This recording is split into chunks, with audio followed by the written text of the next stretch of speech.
यासिर शामी के खिलाफ शवाहिद नहीं मिले हैं। एफआईए मरहूम एंकर डॉक्टर आमिर लियाकत हुसैन की नाजेबा वीडियोस वायरल केस में एफआईए की तफ्तीशी अफसर ने मुलजिम यूट्यूबर यासिर शामी को बेगुनाह करार दे दिया।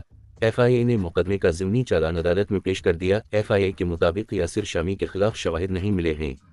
मुद्दई मुकदमा दुआ आमिर के वकील ज़िया आवान और दानिया के वकील लियाकत कबूल ने ज़िमनी चालान पर एतराज़ किया। ज़िया आवान एडवोकेट ने कहा कि एफआईए मुकदमे के हतमी चालान में यासिर शामी को मुलजिम करार दे चुकी है। हतमी चालान के मुताबिक यासिर शामी के खिलाफ शवाहिद मौजूद थे। अब एफआईए कह रहा है कि यासिर शामी के खिलाफ कोई शवाहिद नहीं मिले, जिस पर लियाकत कबूल एडवोकेट ने कहा कि मरहूम डॉक्टर आमिर लियाकत हुसैन की वीडियो वायरल करने का असल मुलजिम यासिर शामी है। दानिया शाह का आमिर लियाकत के बच्चों से जायदाद का तनाज़ा है। दानिया शाह को फंसाने के लिए मरकजी मुलजिम यासिर शामी को मुलजिमान की फहरिस्त से निकाला गया है।